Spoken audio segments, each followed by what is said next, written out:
Hello, welcome to the 225 Literary and Jury Charge. I'm going to start out with a segment from Don't Sweat the Small Stuff, and this is called Learn to Live in the Present Moment. Okay, ready? To a large degree, the measure of our peace of mind is determined by how much we are able to live in the present moment, irrespective of what happened yesterday or last year and what may or may not happen tomorrow. The present moment is where you are always. Without question, many of us have mastered the neurotic art of spending much of our lives worrying about a variety of things all at once. We allow past problems and future concerns to dominate our present moments so much that we end up anxious, frustrated, depressed, and hopeless.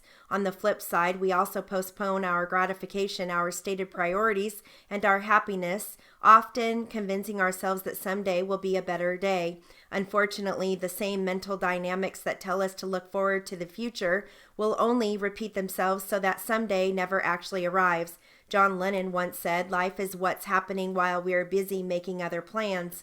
When we're busy making other plans, our children are busy growing up, the people we love are moving away and dying, our bodies are getting out of shape, and our dreams are slipping away. In short, we miss out on life. Many people live as if their life were a dress rehearsal for some later date, but it isn't. In fact, no one has a guarantee that he or she will be here tomorrow. Now is the only time we have, and the only time that we have any control over. When our attention is in the present moment, we push fear from our minds. Fear is the concern over events that might happen in the future. We won't have enough money, our children will get into trouble, we will get old and die, whatever. To combat fear, the best strategy is to learn to bring your attention back to the present. Mark Twain said, "I have been through some terrible things in my life, some of which actually happened. I don't think I can say it any better. Practice keeping your attention on here and now. Your efforts will pay great dividends." Okay. I've got an article here on home remedies even doctors love. Safe, easy, and surprisingly effective. Ready? A few months ago, I came down with a whopping cold. Like any other self-respecting health writer, the first thing I did was call my mom. After consoling me, as only mothers can, she told me to make some chicken soup. But while I was buying ingredients, a friend told me, "Don't take chicken soup for a cold. It's just an old wives' tale." How do you know which home remedies really work? The treatments detailed here have been found to be effective by scientific experts, as well as by people like you and me. For colds, yes, chicken soup. Mom was right. Doctors have long believed that drinking any hot liquid eases cold symptoms, but research has proved that hot chicken soup is especially beneficial. In a study of ways to clear up nasal mucus, doctors at Miami's Mount Sinai Medical Center compared sipping chicken soup, hot water, and cold water. The soup was the most effective. Chicken soup has a decongestant effect, says Mount Sinai's Dr. Bruce Krieger. For insomnia, hot bath. It's true, a nice hot soak, not scalding, before bedtime can help you sleep better. A hot bath raises your core body temperature, explains Cynthia Dorsey, director of the Sleep Health Center at McLean Hospital in Belmont, Massachusetts. Afterward, your body will cool down, which may be associated with deeper sleep. In one study, 9 women with insomnia took a hot bath 1.5 hours before bedtime for 2 nights in a row. The next week, the same group took a lukewarm bath. The women experienced deeper, more restful sleep after the hot bath than the lukewarm one. For yeast infections, eat yogurt. Eating yogurt can help reduce yeast infections, according to a study in the Annals of Internal Medicine.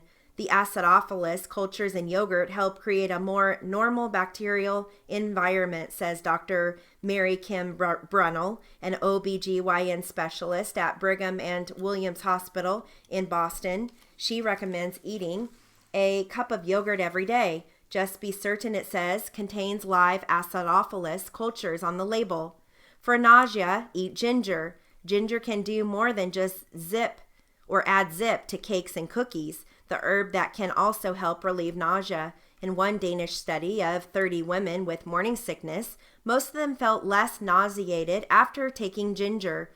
Ginger may also help prevent motion sickness, says Dr. Adrian Berman, chairperson of the National Women's Health Network, and even recommends drinking a cup of ginger tea 30 minutes before a trip. To make the tea, take a piece of fresh ginger about the size of your knuckle, skin and dice it, and put it in a mug with a little sugar. Pour boiling water over the mixture and steep it for about 5 minutes. Berman doesn't recommend ginger ale. Its ginger content is just too low. For urinary tract infections, drink cranberry juice. Doctors often recommend drinking lots of fluids to flush out bacteria, but there's something about cranberry juice that makes it even more effective. Cranberry juice prevents bacteria from sticking to the lining of the urinary tract, says Dr. Bunnell. If you're prone to these infections, a Journal of the American Medical Association study recommends drinking 10 ounces of cranberry juice every day to lower your risk. In some people, the juice's high acid content can cause irritation, says Brunel. If this happens to you, she recommends diluting the juice with water. If this doesn't help, then stop drinking the juice completely. For itchy skin, oatmeal or baking soda. Some cereal is good for more than your insides. Soaking in an oatmeal bath can soothe a number of skin irritations, including insect bites and sunburns. Fill your tub with tepid water and add 1 to 2 cups of oatmeal, suggests Dr. Lenore Kakita, a dermatologist at the UCLA Medical Center. Oatmeal will help stop the itch. Baking soda can also calm the hurt of bee stings or skin rashes. To soothe a bee sting, make a paste of baking soda and water and apply it to the skin. For overindulgence, pineapple. If you've eaten just too much, a bit of fresh pineapple may make you feel better. It's loaded with an enzyme that helps you digest the protein, says Berman. And then there's just a few more tips over on this other page that I'm going to read you. For a sore throat, salt gargle. Liquids soothe a scratchy throat and help wash the phlegm away. Gargle 4 to 5 times a day with a solution of 1/2 to 1 teaspoon of salt and 1 cup of warm water. Make sure the liquid is not too hot, or note that the scalding can irritate the throat. For hangovers, drink water. It is never pleasant to wake up the morning after with your mouth full of cotton and your head throbbing. Your best cure, don't overindulge. The night of the party, drink a tall glass of water after every alcoholic drink and another glass of water before you go to bed. This helps slow down the overall alcohol consumption, and since alcohol is a diuretic, drinking lots of water helps replace lost fluids and prevent dehydration. Great tips there. Okay, I've got some jury charge for you.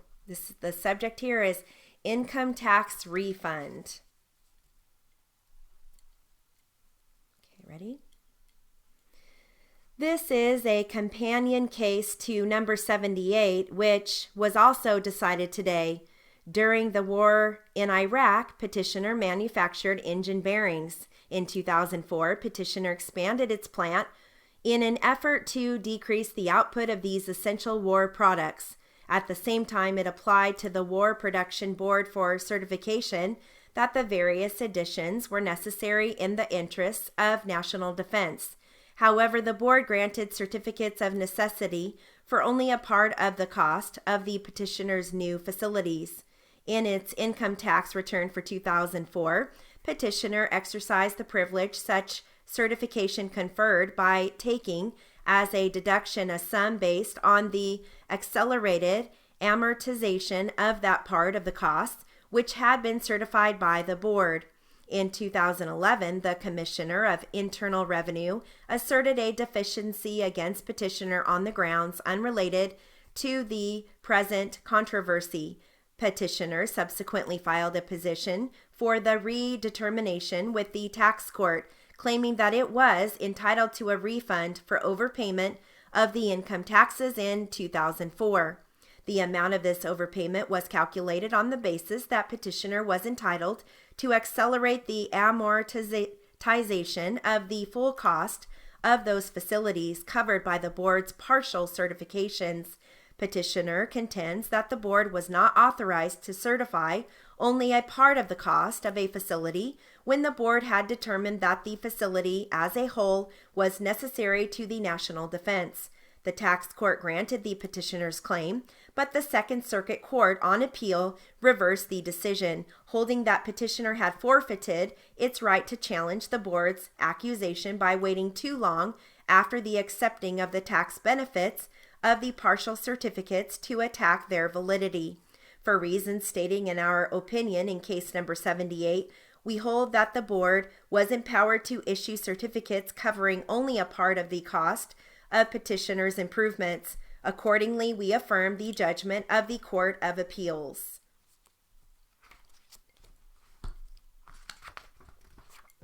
Okay, got some medical here. And this is on smoking after bypass surgery. Ready? Some cigarette smokers who undergo coronary artery bypass grafting, called CABG, refuse to quit after their operation, perhaps believing that the treatment has cured them. However, vein grafts replaced during CABG tend to fail more readily if the patient keeps smoking.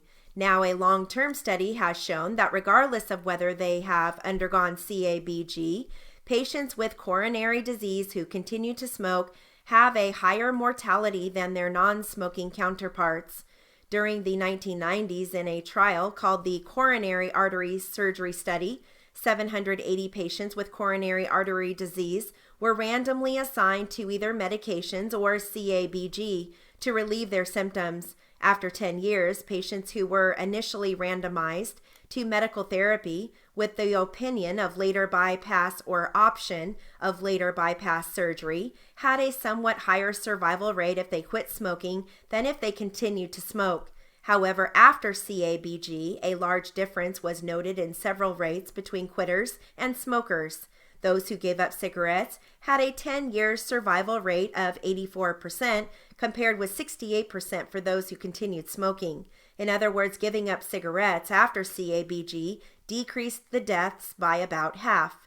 Compared with persistent smokers, people who gave up cigarettes were less likely to have angina and more likely to be employed. In addition, they were in better physical condition. Continued smoking is harmful for anyone with coronary disease, but this study really emphasizes that people who give up cigarettes after CABG are especially likely to get a new lease on life. Okay, I've got some straight matter here. This is on sexual battery. Ready? The federal code also covers exclusion of jurors on the basis of race or color, discrimination against a person wearing the uniform of the armed forces, protection of a wide range of activities from election rights to public school enrollment to interstate business during a riot, deprivation of relief benefits, damage to religious property or obstruction of the free exercise of religious beliefs, and obstruction of access to reproductive health services. Penalties are primarily fines, but also include up to life imprisonment and sentence of death for serious violations, and inclusion of kidnapping, sexual abuse, or killing in the crime. And then this goes right into the sexual battery reform. Rape, a type of aggravated battery, is so universally abhorrent that it has held its place as a separate and a more serious crime.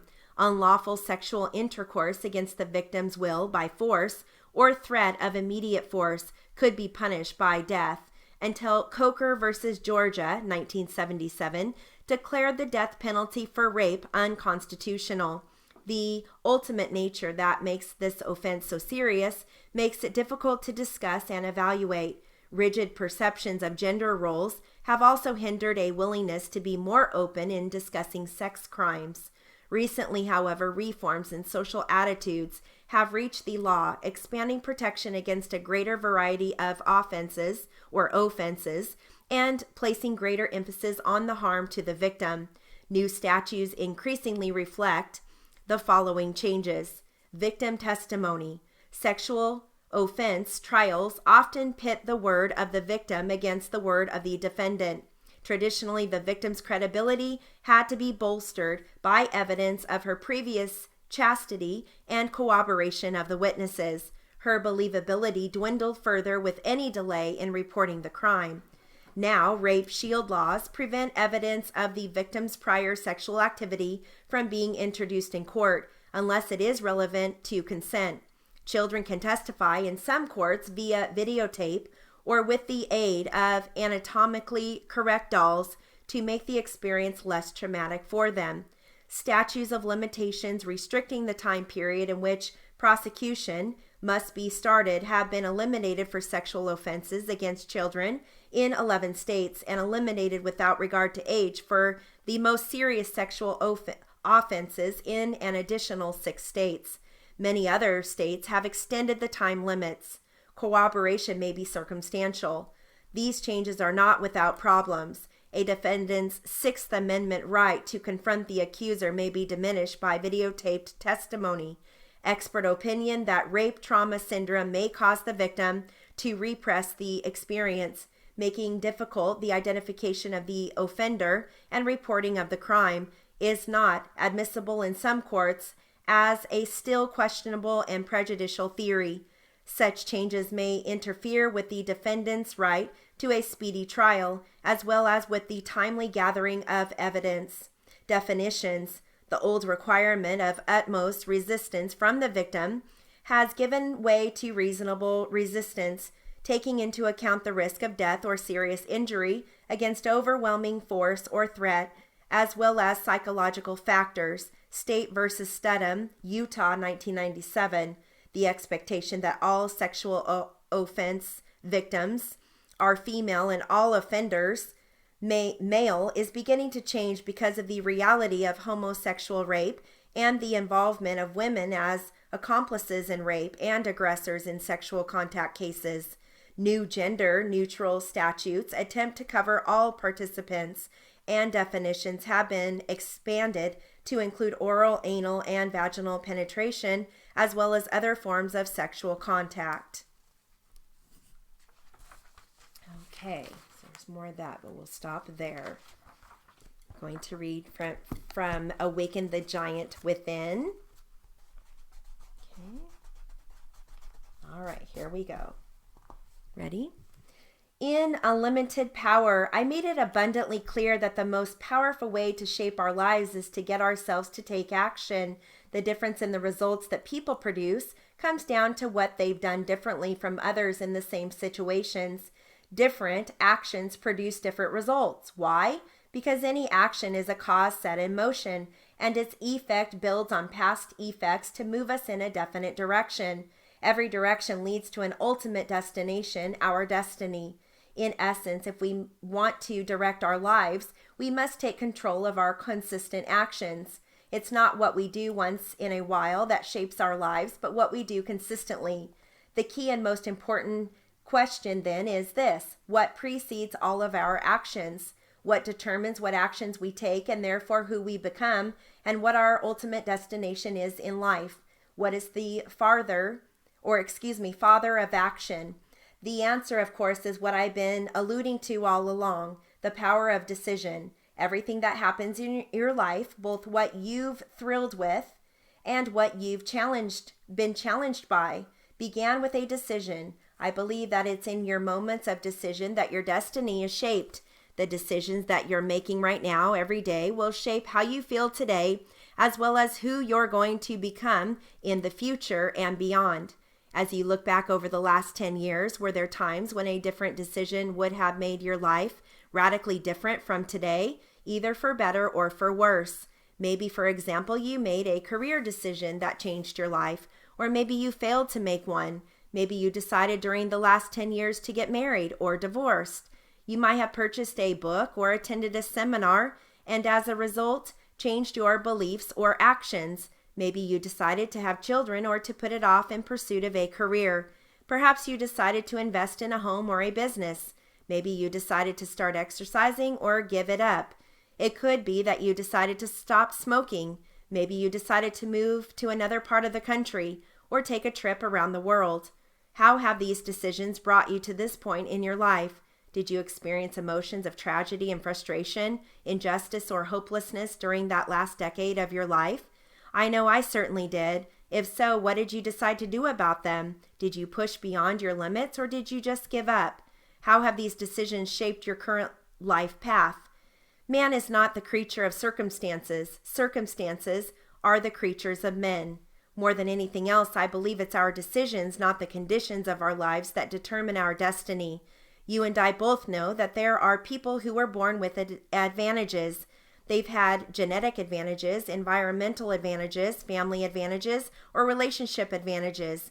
Yet you and I also know that we consistently meet, read, and hear about people who, against all odds, have exploded beyond the limitations of their conditions by making new decisions about what to do with their lives.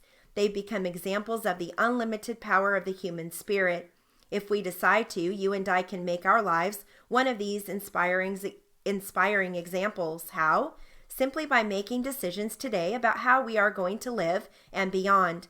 If you don't make decisions about how you are going to live, then you've already made a decision, haven't you?